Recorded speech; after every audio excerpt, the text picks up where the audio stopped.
Salut à tous, c'est Nico du Ciné Show et aujourd'hui on se retrouve pour une nouvelle vidéo sur 5 films vus en Blu-ray. On continue ce format avec 5 films que j'ai vus dans ces magnifiques boîtiers Blu-ray et donc c'est assez varié aujourd'hui. On a à la fois des films très populaires, des films assez inconnus au bataillon, des films de réalisateurs assez réputés qui ont du coup une certaine réputation pour certains de ces films. Bref, il y a de quoi faire, on va dire, pour aujourd'hui. Donc je vous propose de ne pas perdre plus de temps et qu'on commence tout de suite cette vidéo. Et au passage, je m'excuse si ma voix semble un petit peu irritée, je suis encore malade depuis 2 semaines d'ailleurs, j'espère que ça va aller mieux, mais bon voilà, je m'excuse si jamais ma voix n'est pas parfaite. On commence avec un film d'un réalisateur depuis décédé, malheureusement, sachant qu'il était assez contemporain en plus. C'est le réalisateur Tony Scott, frère de Ridley Scott, qui nous a quittés il y a maintenant, je crois, plus de 10 ans, peut-être même un petit peu plus. Et c'est son film Man on Fire, avec Denzel Washington et Dakota Fanning, qui raconte l'histoire de Denzel Washington, qui est un ancien agent assez réputé, ex-agent de la CIA, voilà, qui se retrouve à être garde du corps d'une jeune fille, qui est jouée par Dakota Fanning, qui était déjà extrêmement talentueuse en tant qu'actrice. On l'avait déjà vu dans La Guerre des Mondes, par exemple, à l'époque de Spielberg. Et donc, il se trouve que cette jeune fille va se faire enlever et il va devoir essayer de la retrouver. Scénario extrêmement classique de film d'action, sauf que c'était l'un des premiers, entre guillemets, à le faire dans ce style, puisque c'était en 2004, si je dis pas de bêtises. Et même si le film ne réinvente pas vraiment la roue en ce qui concerne le scénario, il faut avouer qu'il est dans l'ensemble plutôt bien construit, plutôt bien écrit. C'est surtout la mise en scène qui va aider notamment à ce que cette histoire soit assez palpitante. On a vraiment une mise en scène assez unique, hein. C'est vraiment Tony Scott a un style très particulier qui est extrêmement, parfois certains diront surcuté. C'est vrai qu'il y a beaucoup de cuts au niveau du montage, ce qui le rend à la fois dynamique et peut-être parfois légèrement irregardable. Je dirais pas jusque là, parce que là je trouve que ça reste assez maîtrisé malgré tout. Il y a vraiment une esthétique qui fonctionne, qui est assez unique, mais ce qui clairement porte le film, on va dire, sur... enfin, c'est l'acteur principal qui porte le film sur ses épaules. Je veux dire, Denzel Washington, je l'ai déjà dit, je le maintiens, pour moi, c'est l'un des meilleurs acteurs, si ce n'est le meilleur acteur encore en activité en termes de pur charisme. Je trouve que cet acteur est la définition même du charisme. Et dans ce film, ça ne trompe pas. Denzel Washington est absolument dingue. Il est super en tant qu'ex-agent de la CIA. Et il ajoute à la fois ce côté un peu sensible du personnage, mais aussi extrêmement plus bagarreur, on va dire. Donc ça fonctionne très bien. Franchement, c'est un excellent personnage qui est extrêmement bien interprété. De manière générale, le casting est super. La mise en scène est bonne. L'histoire est certes classique, mais elle est bien racontée. Donc, franchement, ce Man on Fire, j'avais très envie de le voir et il m'a pas déçu. J'ai vraiment beaucoup aimé ce Man on Fire qui répond à toutes ses promesses. Super film d'action, bien joué, bien réalisé. Donc, que demander de plus? Ensuite, un film assez particulier parce que c'est un film d'un réalisateur que... Alors, je dirais pas que j'aime beaucoup parce qu'en soi, j'ai vu peu de films de ce réalisateur, sauf qu'il a réalisé le film qui m'a fait aimer le cinéma, à savoir Les Enfants Loups à Miyuki, c'était en 2012, si je me trompe pas. Et là, il a sorti un film depuis, qui est sorti en 2019, je crois. Ouais, ça doit être ça. C'est le film Mirai, ma petite sœur, qui est donc réalisé par Mamoru Hosoda, donc c'est un film d'animation japonais. Et donc je l'avais acheté, il me semble, à l'époque, c'était dans un Super U, un truc comme ça, un Leclerc, bref, qui était en solde. Je l'avais pris parce que c'est un autre film d'un réalisateur qui avait fait là, un film qui m'avait absolument époustouflé quand j'étais petit, et qui encore aujourd'hui me plaît énormément. Et pour le coup, ce film-là, Mirai, ma petite sœur, c'est assez... Enfin, c'est bien, c'est un bon film d'animation malgré tout, qui se laisse se regarder avec plaisir. Il y a de plutôt bons personnages, une histoire plutôt sympathique, une thématique autour du temps, notamment. C'est en gros un petit garçon qui accueille une petite sœur dans sa famille, sauf qu'il se trouve qu'il le prend pas très bien, et il va se retrouver à voyager à travers le temps et voir l'avenir justement de cette petite sœur. Et ça va lui permettre de prendre conscience de ses responsabilités, ça va même aller un peu dans le passé par moment, bref, c'est un truc de voyage temporel. Et bah en fait, c'est à la fois plutôt efficace, mais aussi un petit peu répétitif, je trouve, dans l'ensemble comme concept. C'est-à-dire que c'est quand même bien raconté, c'est plutôt bien interprété, il y a de jolies musiques, une belle animation, pas de problème, mais l'histoire est au final, je trouve, un peu basique, en fait. C'est-à-dire qu'on a déjà vu ça un peu partout, ce genre d'histoire, et je trouve pas que le film arrive à ressortir vraiment du lot, ce qui fait que je l'ai trouvé tout à fait sympathique, mais assez oubliable au final. C'est pas un mauvais film du tout, hein, c'est un bon film malgré tout, Donc si vous tombez dessus par hasard, pourquoi pas le regarder, ça reste un film tout à fait sympathique. Mais pour du Mamoru Hosoda, et en tout cas pour l'image que je me faisais du réalisateur avec les enfants Loa Miyuki, ce film-là je le trouve tout au plus sympathique. Donc voilà, légère déception pour ma part. On passe maintenant à un film d'un réalisateur extrêmement populaire, on va dire, puisque c'est Denis Villeneuve, bien entendu, vous devez connaître pour plein de films, Sicario, Prisoners, Premier Contact, Blade Runner 2049, Les Derniers Dunes, bref, voilà, c'est quelqu'un qui a fait beaucoup de films extrêmement populaires, et parmi ces films, il y a aussi un film un peu plus méconnu, l'un de ces films qu'il a fait en plus après avoir été un peu révélé au grand public, je crois que c'était en 2013, si je dis pas de bêtises, ouais, 2013 ou 2014, et ce film, c'est Enemy, que vous devez peut-être connaître, mais pas tous, c'est un film un peu plus méconnu, on va dire. C'est un film avec Jake Gyllenhaal, du coup, qui est dans le rôle principal. Il se trouve que ce personnage qui est joué par Jake Gyllenhaal, va se retrouver face à son double. Voilà. C'est-à-dire que vraiment, ils se ressemblent trait pour trait, et il va essayer de percer à jour ce mystère, parce que c'est assez étrange, toute cette histoire. Et voilà, tout le film, c'est ça, c'est essayer de trouver la réponse à ce mystère. Et ce film, je comprends pourquoi il est un peu passé inaperçu, parce que j'avoue avoir été quelque peu... je suis un peu resté de marbre, on va dire, devant ce film, qui n'est pas dénué de qualité pour autant, hein. Il est quand même relativement bien réalisé, la photo assez jaunâtre, très jaunâtre même durant la majorité du film, fonctionne bien, le casting est bon. Par contre, le concept en lui-même est intéressant, mais sa finalité est assez spéciale, pour pas dire un peu incompréhensible. Je pense que ceux qui auront vu le film comprendront, mais c'est vrai que la toute dernière scène dans la chambre,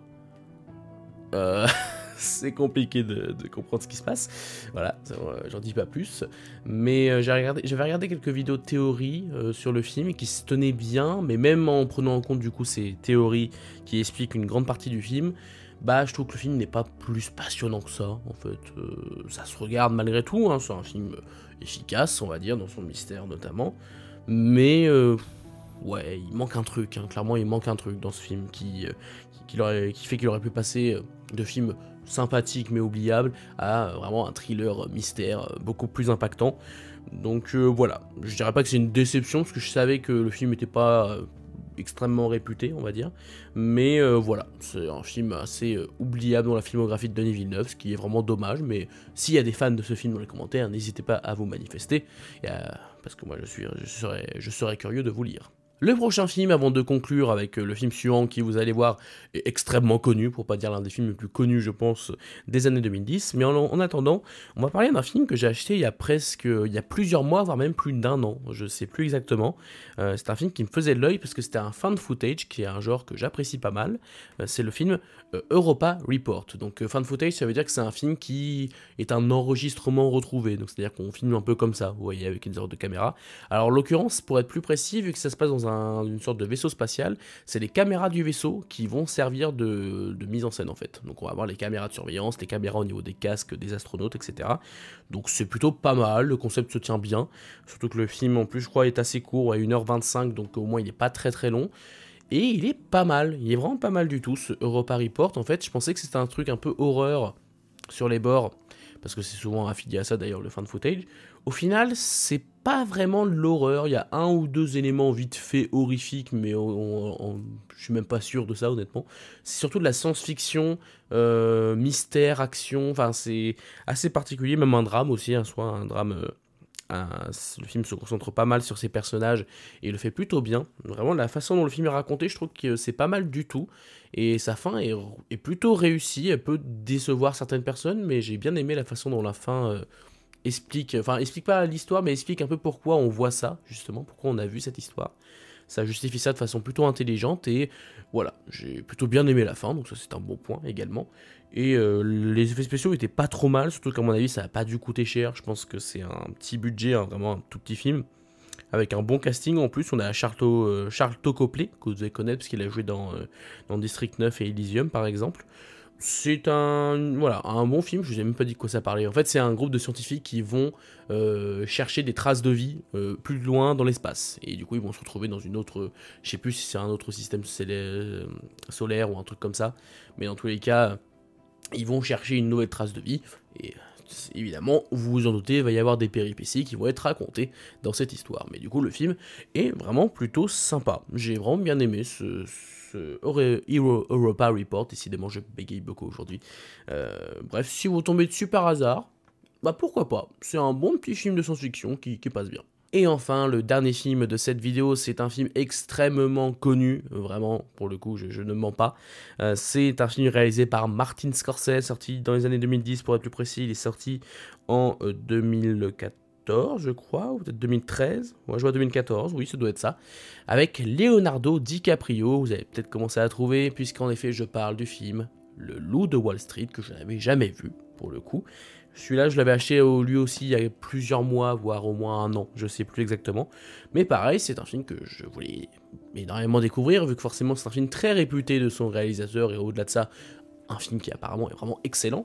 Et qu'est-ce que j'en ai pensé? Bah c'est excellent, oui, c'est excellent. Alors je suis pas non plus dithyrambique, c'est pas un film que je me dis vraiment ça c'est le film du siècle, un film que je peux revoir encore et encore, le meilleur Scorsese ou quoi.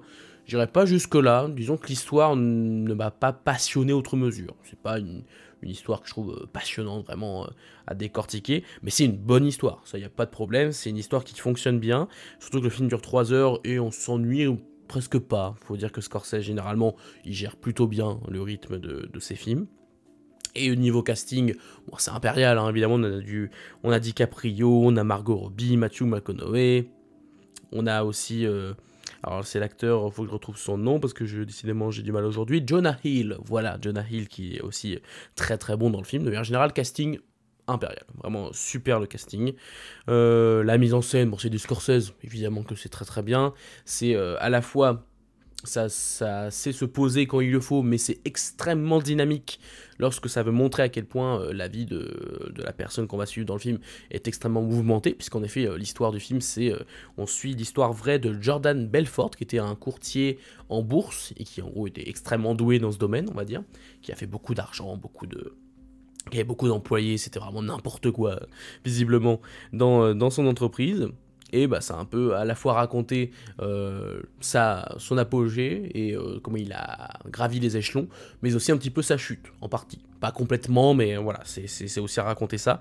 Et ça le fait de façon très intelligente, et ça dénonce aussi un peu le côté escroc, on va dire, de ce domaine, de ce milieu. Et de manière générale, ça parle justement de ces personnes qui nous vendent du rêve pour au final nous arnaquer, clairement.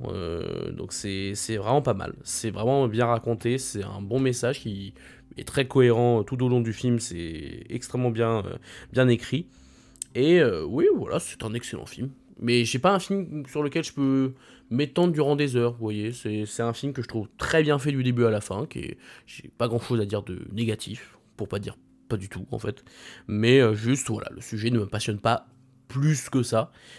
Mais si jamais vous n'avez jamais vu Le Loup de Wall Street de Martin Scorsese, bon, je pense pas qu'il y en ait beaucoup dans ce cas-là, il y en a peut-être plusieurs comme moi qui ne l'avaient jamais vu, bah je vous le conseille. C'est vraiment un très très bon film malgré tout, excellent film de Martin Scorsese, qui, je comprends pourquoi il est devenu aussi populaire, hein, aussi réputé dans sa filmographie, parce qu'il est vrai que c'est quand même un excellent film, on va pas se mentir. Voilà, c'est la fin de cette vidéo, j'espère qu'elle vous a plu, désolé si ma voix n'était pas au top du top. Pareil pour l'éclairage, normalement l'éclairage naturel est un peu en train de changer, en ce moment avec l'hiver on est un petit peu perdu. Dans tous les cas, n'hésitez pas à vous abonner, à liker et à partager la vidéo si celle-ci vous a plu. Et quant à moi, je vous dis à la prochaine pour parler de cinéma, mais en attendant, c'était Nico du Ciné Show, à bientôt.